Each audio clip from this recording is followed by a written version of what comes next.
पानी के खतरों को लेकर जी संगम की मुहिम अब रंग दिखाने लगी है। प्रदूषण नियंत्रण विभाग अब केंद्र सरकार के साथ मिलकर मुरादाबाद में रामगंगा नदी की ऑनलाइन मॉनिटरिंग करने की तैयारी में है।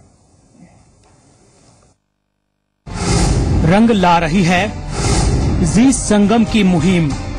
जानलेवा पानी के खिलाफ अब बढ़ रहे हैं कदम। जिंदगी देने वाला पानी अगर मौत बांटने लगे तो यकीनन इससे ज्यादा बड़ा खतरा और कुछ नहीं हो सकता।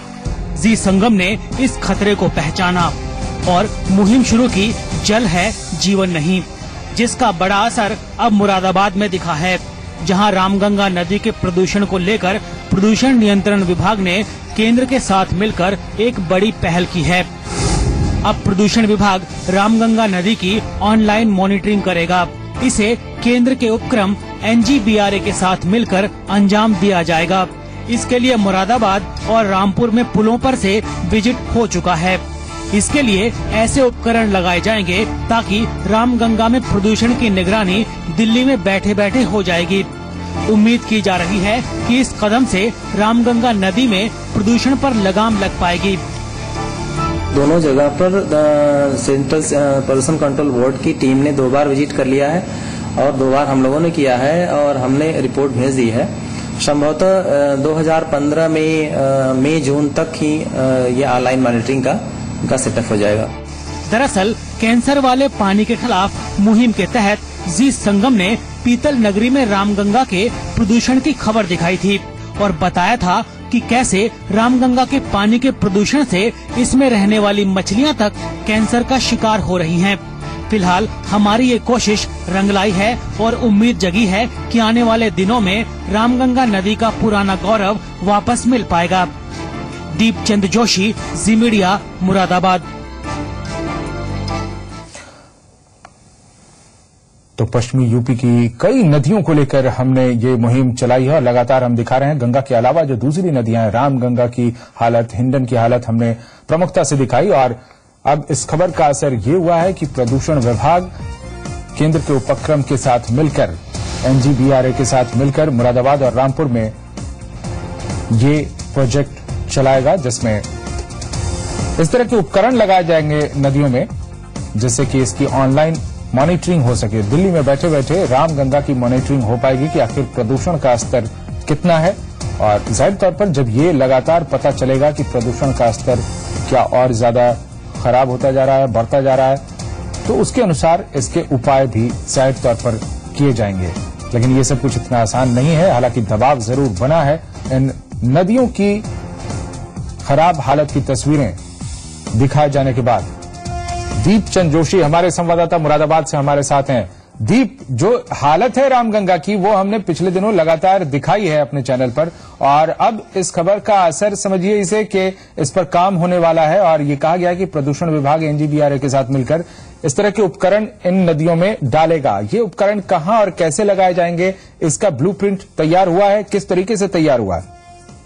देखिए, निश्चित तौर पर नदियों में प्रदूषण को लेकर जिस तरीके से जी संगम द्वारा लगातार मुहिम चलाई गई थी उसका असर अब देखने को मिल रहा है। सेंट्रल गवर्नमेंट और उत्तर प्रदेश सरकार के जो प्रदूषण विभाग के अधिकारी हैं वो मिलकर इस योजना को आगे बढ़ाने वाले हैं। पूरा ब्लूप्रिंट तैयार हो चुका है। हालांकि 2015 में ये पूरा प्रोसेस जो है वो शुरू हो जाएगा। फिलहाल रामगंगा नदी के 2 कोनों में इन उपकरणों को लगाया जाएगा। हालांकि अभी जो मुरादाबाद के प्रदूषण विभाग के अधिकारी उन्हें ये नहीं पता है कि किस तरीके के उपकरणों पर कैसे ये काम करेंगे, लेकिन उनका कहना है कि 2015 में रामगंगा नदी को पूरी तरीके से साफ करने के लिए केंद्र सरकार और उत्तर प्रदेश सरकार के प्रदूषण विभाग के जो अधिकारी वो पूरी तरीके से प्रतिबद्ध हैं और 2015 तक रामगंगा नदी को पूरी तरीके से साफ कर दिया जाएगा। उसके बाद आगे की नदियों में इन्हीं उपकरणों को लगाया जाएगा।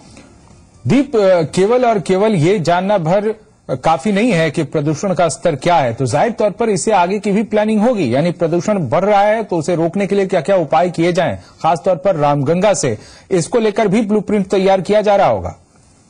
देखिए, निश्चित तौर पर प्रदूषण विभाग के जो अधिकारी हैं वो इस बात को खुलकर मान रहे हैं कि रामगंगा नदी और मुरादाबाद की घाघर नदी, ढेला नदी, खास तौर पर रामगंगा नदी, जिसको पिछले दिनों आपको याद होगा जी संगम द्वारा खबर दिखाई गई थी कि लाखों मछलियां किस तरीके से प्रदूषण के चलते मर गई थी, जिसके बाद प्रदूषण विभाग की टीम द्वारा सैंपलिंग की गई थी। उस सैंपलिंग में ये सामने आया था कि जो रामगंगा नदी है उसमें ऑक्सीजन की मात्रा बेहद कम हो गई है, क्योंकि प्रदूषण की मात्रा उसमें बहुत ज्यादा है। लिहाजा इस पर भी प्रदूषण विभाग का पूरा ध्यान है। बहुत बहुत शुक्रिया आपका तमाम जानकारी देने के लिए दी।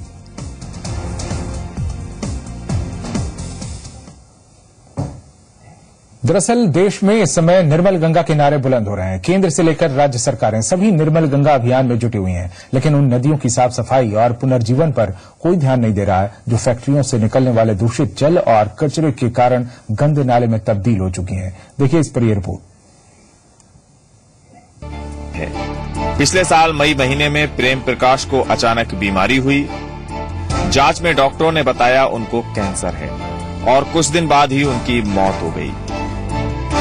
ये कहानी सिर्फ प्रेम प्रकाश की ही नहीं, मेरठ के दतावली गांव में दर्जनों लोग कैंसर से पीड़ित हैं। 2 महीने पहले बिमला के पति भी कैंसर से चल बसे। ग्रामीणों के मुताबिक फैक्ट्रियों के दूषित जल से गांव का पानी दूषित हो गया है, जिसके कारण बीमारियां फैल रही हैं। डॉक्टर ने कहा कि गले में कुछ दिक्कत है, गांठ है, उसके चेकअप कराया, उसका मेडिकल कराया, जब पता चला कि कैंसर है, अस्पताल में भर्ती रहे हुए। कैंसर की बीमारी थी। कैसी हुई, क्या पता? जी यही पानी उन्हीं के उससे ही वो बीमारी फैल गई। दतावली ही नहीं, इस जिले के सैनी इंडस्ट्रियल एरिया, मवाना, सटला, डांगर और नंगला में कैंसर की बीमारियां बड़ी तेजी से बढ़ रही हैं। इलाके में पर्यावरण प्रदूषण पर काम करने वाली स्वयंसेवी संस्थाओं का कहना है कि औद्योगिकीकरण बढ़ने से इलाके का पानी गंदा हुआ है, जिसके कारण लोग कैंसर के शिकार हो रहे हैं। जाके देखा, रिसर्च स्टडी में पाया कि जैसे कि सैनी गांव है आपका, जब वहां पर देवप्रिया इंडस्ट्री है, मवाना है और आपका सठला है, बहलोलपुर है, डूंगर है जहां पर लेदर का बहुत काम होता है, नंगला मिल डिस्टिलरी है, और इन सब गांवों में देखा कि वहां पे कैंसर के पेशेंट, अपंगता है उन लोगों में, कुछ ऐसे पेशेंट भी मिले हैं। जिले में प्रदूषित होते भूमिगत जल का सबसे बड़ा कारण काली नदी में गिरने वाले फैक्ट्रियों के अशोधित जल को माना जा रहा है। हम इस समय मौजूद हैं मेरठ के मवाना रोड पर और आप देख सकते हैं मेरे पीछे जो ये जगह है, कोई नाला नहीं है, ये एक नदी है और वो भी काली नदी, जहां पर कभी निर्मल जल बहा करता था और अब इसकी हालत ये है कि ये मर चुकी है नदी। प्रदूषण का यही हाल मेरठ से सटे बागपत जिले का भी है। बागपत से बहने वाली हिंडन और कृष्णा नदी भी गंदे नाले में बदल चुकी है। फैक्ट्रियों से गिरने वाले अशोधित जल के कारण जिले के टिकरी, गांगनौली, निरपुड़ा, बरवाना समेत दर्जनों गांवों का पानी दूषित हो चुका है। इन गांवों में दूषित पानी के कारण लोग कैंसर, पीलिया और डायरिया जैसी बीमारियों के शिकार हो रहे हैं। नदियों में भी गंदा पानी आ रहा है, फैक्ट्रियों का और नालों का पानी जमुना में आ रहा है। जल प्रदूषण से हो रही बीमारियों और मौतों पर प्रशासन से लेकर यूपी सरकार या तो अनजान है या फिर जानबूझकर चुप्पी साध ली है। सूबे के प्रदूषण बोर्ड के चेयरमैन का कहना है कि फैक्ट्रियों से होने वाले प्रदूषण के लिए टीम बनाई गई है। हमारा प्लान ये है कि हमने गंगा पोल्यूशन कंट्रोल बोर्ड का फ्लाइंग स्क्वाड बनाया है और उस पर हमने 990 जो है इंडस्ट्रीज को चिन्हित किया है और उसमें जो एफ्लुएंट डाल रहा है हम उनको बंद कर रहे हैं। जल ही जीवन है, लेकिन नदियों में दूषित जल से इंसान तो इंसान, जीव जंतु और पेड़ पौधों का भी विनाश हो रहा है। ऐसे में जीवन को स्वस्थ बनाने के लिए नदियों को साफ सुथरा रखने में सरकार के साथ साथ जनता की भागीदारी भी अहम है। मेरठ से राजीव शर्मा और बागपत से कुलदीप चौहान के साथ ब्यूरो रिपोर्ट, जी मीडिया। तो यूपी की पवित्र नदियों को साफ सुथरा रखने को लेकर स्थानीय प्रशासन और सरकार लाख तरह के दावे करते हैं, लेकिन जमीनी हकीकत सरकारी हलफनामों से ठीक उलट है। हमने कई शहरों में रियलिटी चेक किए जिनमें चौंकाने वाली जानकारियां सामने आई। पवित्र गंगा के इतने खराब हालात शायद और किसी शहर में देखने को न मिले। कानपुर में गंगा का पानी बेहद प्रदूषित है। कोशिश होनी चाहिए कि नदी को और मैली होने से रोका जाए और ऐसी व्यवस्था हो कि उद्योगों का केमिकल युक्त पानी गंगा में न जाए। लेकिन सरकारी और प्रशासनिक इच्छा शक्ति के अभाव में गंगा का स्वरूप दिन ब दिन बिगड़ रहा है। कानपुर में करीब 5000 छोटे बड़े उद्योगों से निकलने वाला केमिकल युक्त पानी गंगा को लगातार प्रदूषित कर रहा है। इन उद्योगों में करीब 700 टैनरियां हैं। 2 दर्जन से ज्यादा नाले घरों की गंदगी और औद्योगिक कचरे को लेकर गंगा में गिर रहे हैं। 20 बड़े नालों के जरिए करीब 544.69 MLD सीवरेज कचरा गंगा में गिरता है। कन्नौज से वाराणसी के बीच 450 किलोमीटर क्षेत्र में गंगा सबसे ज्यादा प्रदूषित है। बावजूद इसके स्थानीय प्रशासन और सरकार ने हाईकोर्ट में हलफनामा दिया है कि कानपुर में एक बूंद भी प्रदूषित पानी गंगा में नहीं जा रहा है। यमुना नदी के हालात भी जुदा नहीं है। बागपत में यमुना मामले में सेंट्रल पॉल्यूशन कंट्रोल बोर्ड ने नेशनल ग्रीन ट्रिब्यूनल को चौंकाने वाली जानकारी दी है। सीपीसीबी ने कहा कि यमुना का पानी पीने लायक तो दूर, नहाने लायक भी नहीं है। 16 जनवरी को यूपी सरकार ने एनजीटी के सामने रिपोर्ट पेश की, जिसमें ये दावा किया गया कि बागपत में यमुना के पानी को जिन उद्योगों से खतरा बताया गया है वो या तो बंद है या उनके पास प्रदूषण विभाग की एनओसी है। अब सवाल ये कि अगर सरकार की बात सही है तो नदी प्रदूषित कैसे हुई? सेंट्रल पॉल्यूशन कंट्रोल बोर्ड ने अपने एक एफिडेविट में ये कहा है कि इसका हिंडन नदी का पानी गंदा है और जो आसपास की नदियां उनका पानी गंदा है और उनका जो मेन स्रोत, जो गंदगी का जो मेन स्रोत है वो ये है कि वहां पर जो इंडस्ट्रीज चल रही हैं जैसे कि स्लॉटर हाउसेज या sugar houses, distilleries, sugar mills, distillery mills, etcetera या राइस मिल्स, इन सब से सारा का सारा पानी गंदा हो रहा है।